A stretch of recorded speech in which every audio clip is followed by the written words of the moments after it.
BumbleKast. I'm your host, Ian Flynn, the Bumble King, and joining me as always is the maestro of the questions, Kyle JCRB Kraus. I have all the questions. I have so many questions. They're from other people, but they're still, I have them all. So, I'm going to ask you a bunch of them, Ian. Are you ready? I am. How are you, sir? I'm doing okay. How are you doing? I am recovering. If you're a long-time listener to the show, you know that I've been having breathing issues as of late. And because of the lovely pandemic, it's been very hard to get in to see a specialist. But I finally did. And went to the hospital, sat inside a large booth, was told to put my mouth around this pipe and to blow into it as hard as I can and to suck in air as hard as I can. And after all the work, I feel like it owes me dinner, to be honest. But whoa. Technician didn't get exactly the results or the input that she wanted, because every time we did a round of tests, I would end up hacking and coughing and retching horribly. But I think that's also kind of something that you can take into account. Yeah, that's indicative of something. And spent the next couple days feeling like someone had punched me in the chest. I'm still not at 100%, but I did learn that I was using my inhalers wrong. I did learn that I've lost some weight, which is good. If I actually stick to the diet and exercise like I'm supposed to, I might actually be in reasonably good health if I keep at it. Uh-oh. So, yeah, good news. Good news overall. Yep. No results from the tests yet, of course. That would be way too simple, but I'll keep y'all posted. Why would you need to know what the results are? Whatever. It was just for fun, you know? Also, recently, patron Andrew D had me on his podcast, GG Gaming. I'm on episode 60. Search for that on YouTube. We'll have a link in the description below. Yeah, it was the most recent episode as of this recording, and probably will be when this goes out. So look that up and see what they talk about. I think there's some Sonic discussions. Just a bit.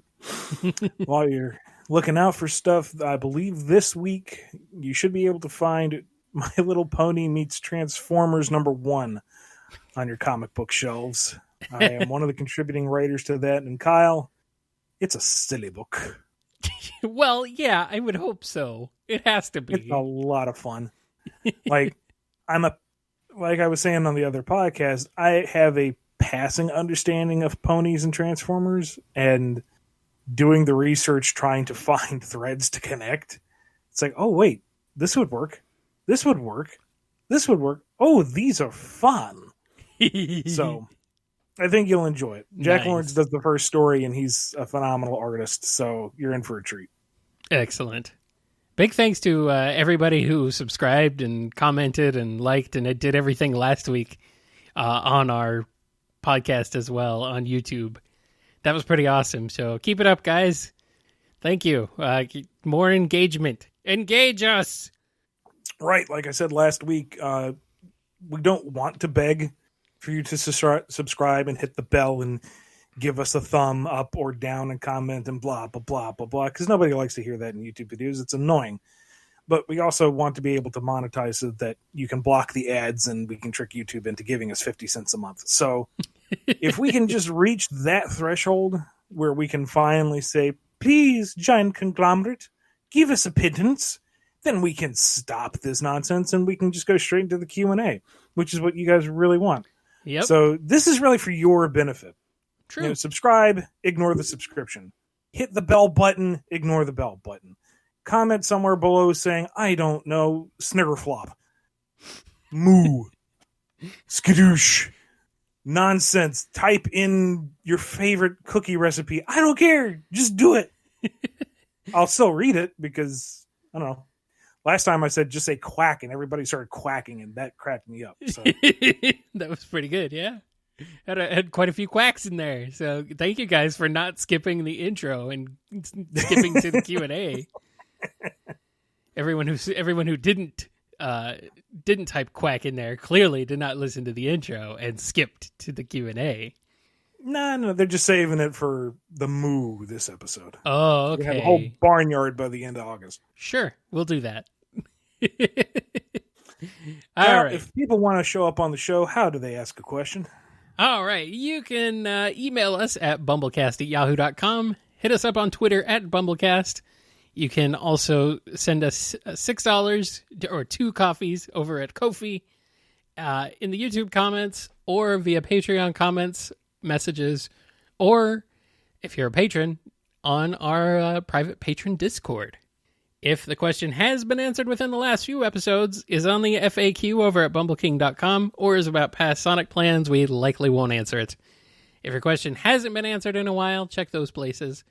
If it's been a really long time since you've asked it and it's not covered in any of that stuff, let me know, and we'll see what I can do.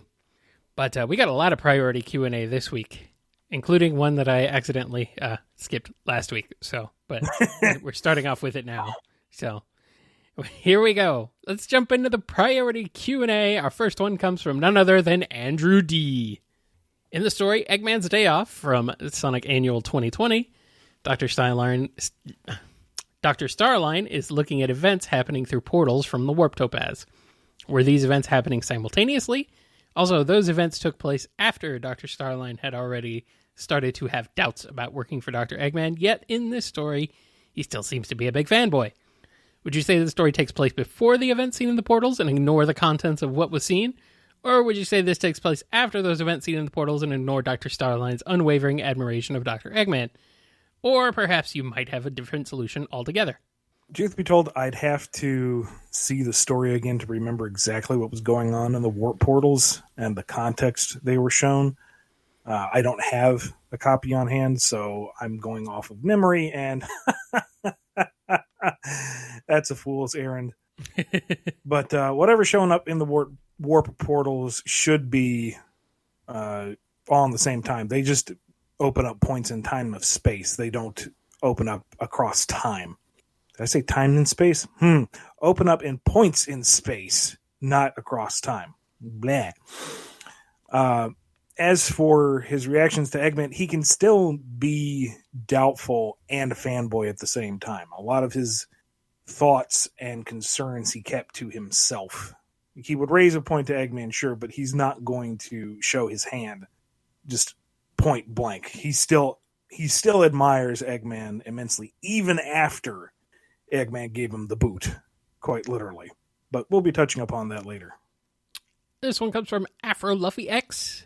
Since a Webtoon series like Tower of God and God of High School managed to have anime adaptations with the help of Crunchyroll, how would you feel if Webtoon came to you and talked about Drogune getting an animated series?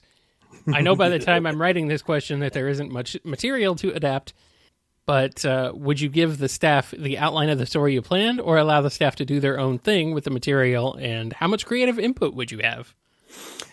All good questions. Answer is, I don't know. I'm not really familiar with the Webtoon series that have gone on to animation, so I would need to do a bit of research on that, see how the process works, what kind of quality they produce. For me, the big thing would be creative control, because I really do want Drogune to go multimedia, but if it does, I want it to be Fullmetal Alchemist Brotherhood levels of faithful and not Soul Eater levels of quote-unquote faithful, if you catch my drift here. Like, the original Fullmetal Alchemist anime ran out of manga to adapt and went in its own direction. And it looks nice enough visually, but Kyle, they do bad things to the story, unspeakable things. Just why would you even think that's a good idea? Is this like a kind of what happened to Game of Thrones? Oh yeah. Okay. Well, Whereas I wouldn't know. I didn't bother watching Game of Thrones, so now it sounds like I dodged a bullet. Well, see, the thing with Game of Thrones was, at least for the first few seasons, they took liberties with the source material. Yeah, I know. But usually in ways that made sense for television or made things more concise. But it was still true to the material, or at least the themes and the story beats and the character arcs. It still made sense. It was an acceptable adaptation. and then it did its own thing. Yeah. With Fullmetal Alchemist, after the manga was finished, they did Brotherhood, which is basically just a do-over. And the pilot episode isn't in continuity with the manga, but it still fits. It still feels like it's part of the series, and the rest of it is beautifully faithful.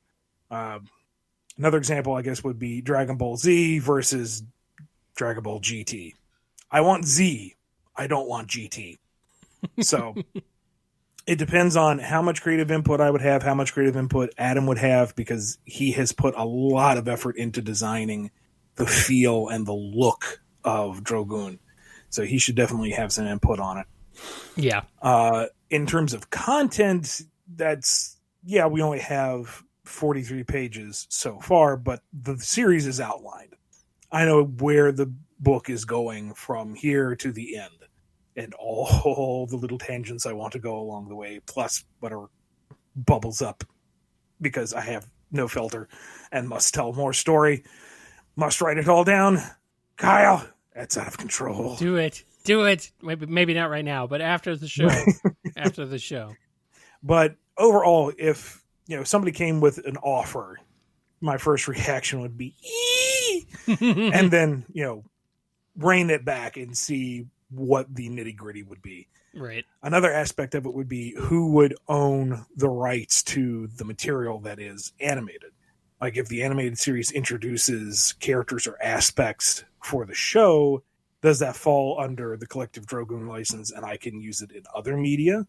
Or is it exclusive to the Crunchyroll Webtoon company, Rights can get really thorny really fast, and I do not want to lose control over my own creed. So, lots of questions to be answered on my end, but in general, would I like to see animated Drogune? Abso-freaking-lutely. Yes. Somebody do it. Webtoon, Crunchyroll. Make it happen. Next up, we got one from Koopaling Crew. I know that Sonic is the fastest thing alive, and Shadow seems to be about on par with Sonic's speed consistently. But I've noticed that his shoes have these sort of boosters on the soles whenever he runs. So my question to you is Shadow as fast as Sonic because of the aid of his special shoes? Or is Shadow naturally as fast as Sonic and his shoes' functions are for a different purpose? I'm not 100% on that. I don't think Sega even knows. It wouldn't surprise me. I mean, clearly his rocket shoes give him oomph. But I have been very directly told that he is on par with Sonic in every regard. So I don't know if that means he could hoof it without the shoes or if it hasn't been considered. Personally, just for the sake of being interesting, I would say it's the shoes that give him the speed, and he just has the natural raw talent to keep up otherwise, but don't take that as official word. All right, next question comes from our good buddy, Scruffy Matt. A hypothetical question for you this week. If the Sonic cast decided to have a go at playing Dungeons & Dragons or any other kind of tabletop RPG, what race and class do you think each of them would play? Would Tails be the Dungeon Master, or do you think someone else would better fit that role? On a semi-related note, I'm curious as to whether BumbleKast is still happening at some point in the future. I'm assuming it's on the back burner while Ian's voice still isn't 100%. Easiest one first. Yeah, BumbleKast is on the sidelines, and that's entirely my fault. It's all good.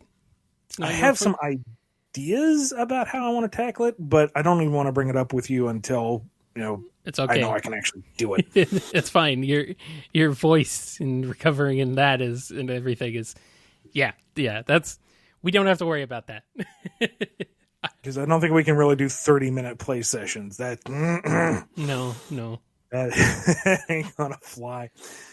But I do want it to happen because I know you were really excited about the idea. I want to do it too at some point, but we've got time. We're doing a lot of sitting around these days. We've got some time.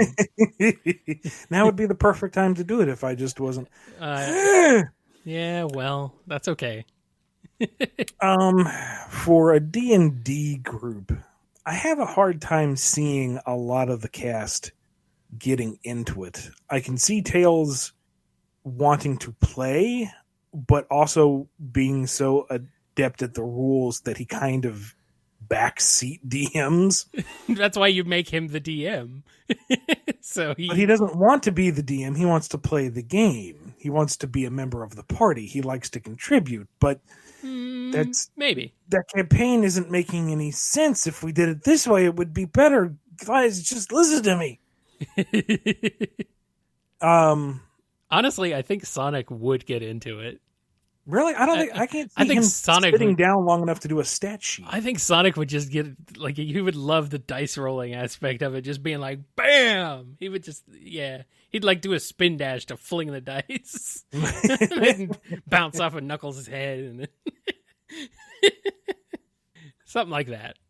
Silver, I can see being the DM because he has big ideas and he has this grand vision, and he may not actually be particularly good at executing it, but darn it, he's earnest about it. And Blaze is contributing because Silver seemed really excited, and she doesn't quite get it herself, but she can see some of the appeal in it, and Knuckles is taking it way too seriously. Yeah. Like, he's getting a little too in character. Yeah. I think he'd be a good barbarian. No, absolutely. Yep. A suggestion from the chat is that Amy could be the DM. And I could see that working, yeah. Maybe. I have a hard time seeing her having the patience for it either. I mean, sure, she would want to be part of the group. She likes being with her friends. She likes doing things with people. But I can't really see her getting into the D&D mindset. Maybe that's just me. Maybe. I guess Silver could work. It'd be fun. Shadow wouldn't even bother. Let's see. Up next, we got one from AWF. I know Ian has said before that he doesn't indulge in Sonic-related fan content because, as writer for the official comics, he worries it might affect his creativity, worried people might say he plucked ideas from their stuff, etc. But with him and Evan sharing the mantle, will that free up any of that concern, where he might start reading some of the fan comics or other material? Nope. I'm still working in a professional capacity, and it's still a concern. I will not really be able to take those blinders off until I am done with the franchise. And that probably isn't going to happen until they bury me in the cold, cold ground. Oh boy. I'm ready. For me to be buried in the cold, cold ground. No. No, that's Ian, that's a whole different group of people that want that. No. No, I'm ready for you to be part of the franchise for the rest of your life. That's what I'm ready for. I say that, but, kind of going back to Luffy's question, is that's part of the reason why Drogune exists, is I want to have something that I can claim as my own. Right. I'm proud of my work on Sonic, and I will be happy to contribute as long as possible. I really enjoy the franchise, and I enjoy being involved with it creatively. But at the end of the day, the characters I create, the concepts I introduce, those are all Sonic. And sure, right. I've left my mark on the franchise, to be sure, but I don't want my legacy to be a footnote in somebody else's property. Yep. Not to get too Hamilton on you. That's okay. And our last priority Q&A question comes to us courtesy of Ink Pants. Ian, my oldest friend, whom I've known since childhood, if someone were to hypothetically draw you a picture of a Sonic character, hypothetically, who might that character be? I'm sure this will never happen. This is just a hypothetical, you understand. Please speak directly into the microphone. The men in the suits need to be able to hear you. Well, I'm just saying, Ink Pants, dearest bosom chum from way long ago. Who are you again? In that hypothetical scenario, completely within the realm of imagination, if someone were to want to draw a Sonic character, specifically off of my preferences, again, hypothetically speaking, we're not really committing to anything right here, right now, I would be happy with anything. I know that's a very non-committal answer, but I don't... The idea of receiving any kind of gift art gets me all smooshy. To this day, it's like, I did this for you. It's like, oh, you shouldn't have. I mean, I do have my favorites within the franchise. If you want to dig deep and pull up something from the old Archie days, that would be cool. Something from IDW, anything really. It's whatever you're happy doing, I'm happy with. Alrighty. Well, I mean, heck, there you go. You got free reign, buddy. Before we get to the standard Q&A, we are doing a quick Patreon ad. This one goes out to our good patron, Sin Fritz. A friend of his mother is having her third round with cancer, which, just is not fun. And she needs all the help she can get. So if you have the time and the funds, please go to GoFundMe.com/F/Mom vs. Cancer, Mama contra el Cancer. We'll have a link below. But Karen really could use your help because cancer is never fun to begin with. And, third time around, she's probably tired of it. So give her some love, give her some monetary support, and help her win for a third time. Yep. And if you happen to be in the chat right now listening to this live, Sin Fritz is actually over on his Twitch channel streaming for 24 hours in an effort to raise money for this cause. So be sure to go check him out over at twitch.tv/SinFritz, Sin_Fritz. And if you missed it, if you're listening to this on the day it actually goes up, be sure to go check out his streams anyway. He streams a lot over there, and he's good. He's got some he plays some fun games, and he's good. So check him out, and be sure to also go check out the GoFundMe as well. All right, let's move on into the standard Q&A. First up is one from Mirai. One of the Sega mandates is that Sonic can't cry in the IDW comics, but does that also apply to crying from laughing during a funny scene? I hate the mandates. Quick history lesson, because this, I feel like it needs to be contextualized. Yes. Back in the long ago, Sonic 130s, 140s, around that era, current writer Ken Penders on his forum dropped the bombshell that Sega had put out a mandate that Sonic cannot cry. And there was much gnashing of teeth and cry within the fandom. Now, I never saw that correspondence, and going from personal experience, I know that the notes we receive are not always in the best English, but I'm willing to assume that what he was referring to was more of a statement that Sonic cannot be a pouty, mopey individual. That is not his character. The exact words may have been Sonic cannot cry. I'm not debating the validity of what he had said back then, especially since you can't really find that forum anymore. But the direction overall should be Sonic should be in character, and Sonic is not the openly weeping, stopping to feel sorry for himself type, which was kind of how he was in the Line of Succession story. I ran into this myself a bit in the most recent issues, where Eggman is trying to get into Sonic's head and feed him this idea that his running around the world may have infected regions that would have been safe, or may have increased the mutation of the virus. And in the initial pass, Sonic was a bit more shaken by Eggman's words. Still defiant, but you could tell that after all he had been through, this was kind of pushing him to the snapping point. And the note came back that Sonic shouldn't be that upset about it. And so it was revised to be the more snarky and upbeat denial, which I'm not 100% satisfied with, because I feel like that's a little shallow for the character, but at the same time, I can also see how he would address it, at least. So I hope what came out in the book is a happy middle ground. So to get back to the point, that I think is the crux of the mandate.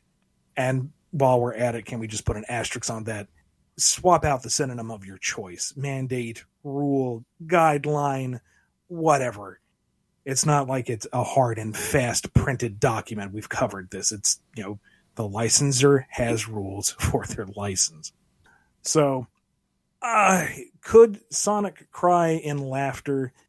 Maybe. I don't see him being the type to get into that big of a belly laugh to be crying with laughter, but sure, I suppose it might happen. It's not like that's a loophole.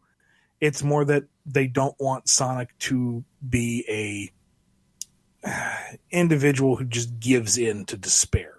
He's too defiant. He's too upbeat. He would just kind of roll with it. Alrighty. Next one comes from Pink H. Is Gun still around, and is Team Dark still affiliated with him?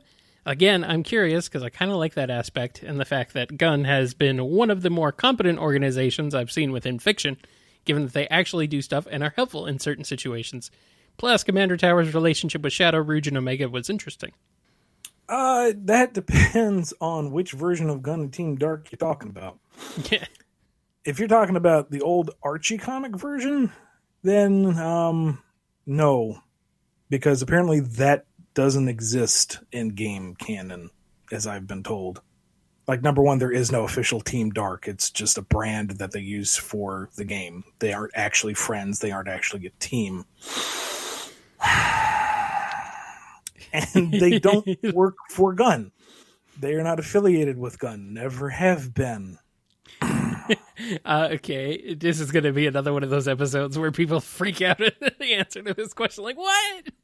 Yeah. And we've been through this. But, yeah apparently this is what Sega has decided.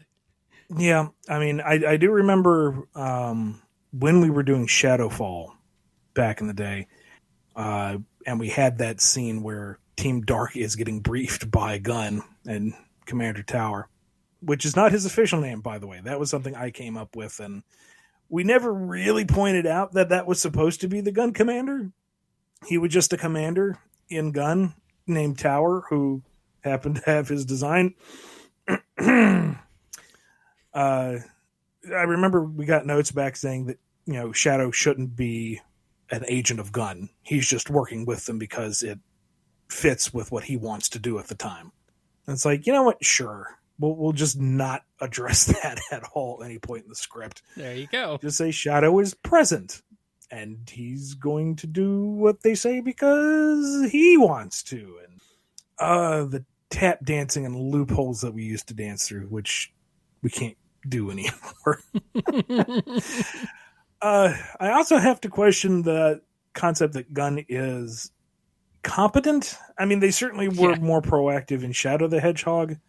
But, I mean, look at SA2, the truck by itself and the collateral damage just to catch one hedgehog. I don't know, we haven't seen enough of Gun really to say what they are, one way or the other, whether they are, you know, a force of good or if they were just the lesser of three evils during the alien invasion. I mean, I guess they were portrayed as fairly competent in Sonic X, but that's a whole other kettle of fish. Lee said from the other room, they murdered a 12-year-old. I said, well, that happened 50 years ago. Yeah, I don't think about that too hard. That was a different Gun. Sure, it was the same organization, but that was a different Gun. Anyway, here's our last question from Pidgeot Tamer. Favorite freedom fighter, and why is it Bunny? If it isn't Bunny, could you talk about Bunny anyway? She certainly is within the top ranks of them, I guess. She's my favorite. Of the like the base Sat AM freedom fighters, yeah. I mean, I have a reason to like them all, and if I tried to say, "Oh yeah, that one's my favorite," it's like, well, there's this one, and then there's that one, and well, I feel bad not talking about them, and then I just end up grouping them all together at once, and that's not really fair. But they all have likable aspects. They all have likable elements of their person. They're all just generally fairly likable. Even Antoine. Depending on the incarnation. Yeah. Yes. I think Bunny really stands out because she does have these incredible abilities, but they are not within just the context of, oh, hey, she's got superpowers. You know, it comes with a bit of a price.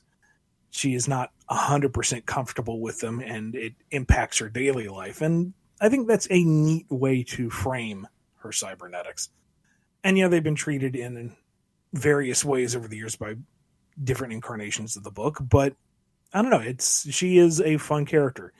Now she's got gumption. Yeah. She is proactive. She is arguably the most Sonic-like character out of that cast. I mean, I can see her being adapted to gameplay real easy. Mm-hmm. The other ones need to be massaged a bit. Oh yeah.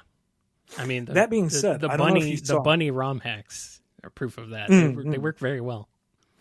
I don't know if you saw it, but there's a hashtag going around on Twitter, Rally for Sally, trying to get her and the Freedom Fighters acknowledged within the official material again. And they got Jim Cummings to reprise the role of Dr. Robotnik for a small bit of copy. Yep, I saw that. I heard it.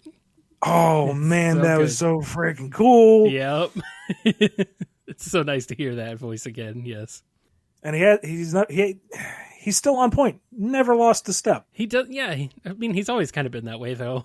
It's always real easy to kind of pick him out just based on how many different things I've heard him in and how consistently good his voice acting is. Yeah. Yep, no surprise there. But yeah, so that was neat, and I don't know, it's nice to see that side of the fandom getting traction and, you know, really putting the effort into it. You know, all the love for the cast and, you know, getting acknowledged and really putting it out there without trying to tear down anything else. It's nice. It makes me happy. Yeah. And I would love to see Sally in, like, you know, Sonic Dash, Sonic Forces. Put her in there. Sure. Do it. Come on, Sega. And for pity's sake, if you do an RPG, there's your extended cast right there. Exactly. Of course, I have a whole like design document in my head for that. And nope. We're going to keep this episode short. Nope. All right. Well, that's our final question, but we do have one comment that was sent in the previous episode that I wanted to highlight. This one's from Verona. They say, Ian the singing should be a permanent segment of the podcast. It would be nice, but I think Ian's lung capacity has a problem with that, but it would be nice. It would be nice. I appreciate that. I'm glad you find my dulcet tones so entertaining. But maybe one day when this gets figured out and handled, we can, I don't know, have a musical segment. I don't know. We can have a musical episode, but you do all the singing because not me. You will ask me your questions, and I will answer them in song. Welcome to BumbleKast, the musical. Yes, this is me speaking. This is how I sing. Okay. You're the spoken word rendition. I get you. Sure. Yeah, I'll do the. I'll do the Shatner. I'll do the Shatner parts. All right. I think we're done here. We're ready to wrap things up. We are. Kyle, can you give us a shout out to all the wonderful patrons who make this show possible? Okay. Let me open it up and view the patron list. I have to open it up in a web browser. I must open it to view it. This is not me vamping at all. This is just the normal thing I'm doing. This is nothing. Everything is fine. Nothing is ruined. Anyway, big shout outs to Daniel H, Salute Your Cat, Connell T, AWF, Alex M, Jonathan D, Sony, Blue Title Gamer, Koopaling Crew, Andrew D, Scruffy Matt, Chris A, John B, Diane W, James K, Jennifer R, Torchbound, Jennifer H, Lisa M, Lauren W, Owen B, Preston M, Yami M, Justin S, Silly String, Tucaro, Lee HK, Overthinking Films, Don B, John M, Chauvel, Mike B, Duiz Dizdin, Samuel P, Alex P, Justin G, Dave M, Sam Cybercat, and Final Neil. Very final. Thank you, everybody, for your amazing support. We've had quite a few new patrons join in very recently, so big thank you to all the new folks who've come on board, and of course to everybody who's been supporting us for however long you've been supporting us. Thank you. Ian, where can the people find you on the internet and all the things you do and all the lovely things they want to read and enjoy? You can find me on Twitter at IanFlynnBKC. Head over to my personal website, BumbleKing.com, that has the release schedule for everything I'm working on, my full portfolio, and other fun things, including links to Drogune, that's DROGUNE.com, which is my original web series with Adam Bryce Thomas. Kyle, where can they find you on the interwebs? You can find me on Twitter at KyleJCRB. You can also head on over to kngi.org. That's the home of Nitro Game Injection, which is my other video game music podcast show that you can find streaming live on Mondays at 7 p.m. Eastern Time. You can also find archived episodes of the BumbleKast there in MP3 downloadable format. You can also find the podcast feeder links for all the shows. And you can also find archived episodes of Nitro Game Injection and some shows from our other friends as well. So be sure to go check that out. You can follow the show on Twitter at BumbleKast. Contact us at BumbleKast@yahoo.com. And listen to us on Apple Podcasts, Google Play, Spotify, YouTube, KNGI.com. And is there anywhere else? I don't think so. .org, not .com. .org. I don't own .com. I don't know who does, but it's not me. Let's see if it's even there. Yeah, somebody has it. It's not me. Son of a gun. It's normal. That's normal. I can't afford all of the permutations of my domain, sadly. Anyway, head on over to the Bumble store. Get some Bumble threads and some Bumble gear at shop.spreadshirt.com/Bumble store. You can get something cool for yourself, your friends, your families, your enemies. I don't know.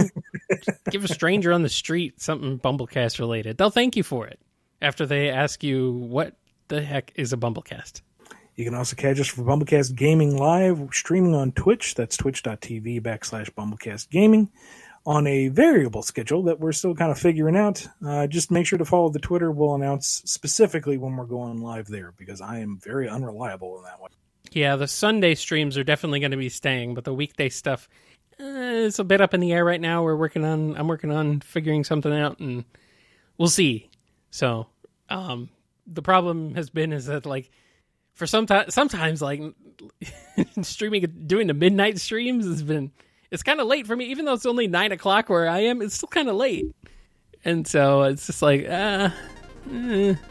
so we might be streaming it earlier in the days, and I don't know if it'll be more frequently or less frequently. We'll see how things go, but keep an eye on Twitter and you'll get the notices, or follow us on Twitch and you'll also get notified.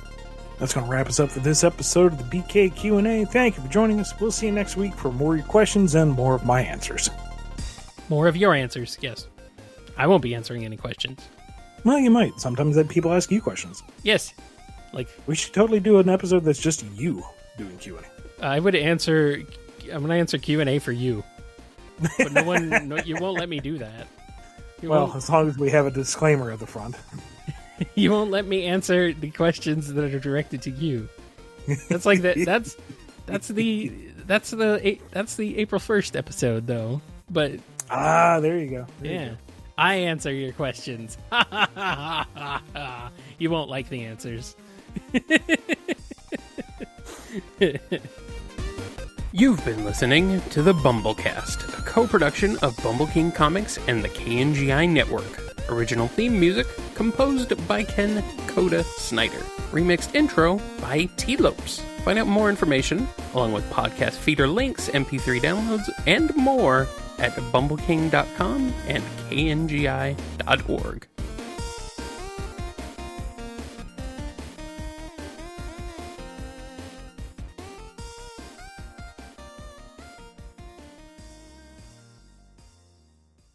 Like, on the one hand, it's like, that's next year, but it's already August, so... Yeah, this year's already gone. You might as well just write it off. Good riddance. I've written off 2020. I wrote it off back in March, to be honest. I'm like, this is gonna last a long time. It's gonna be at least a year before anything changes.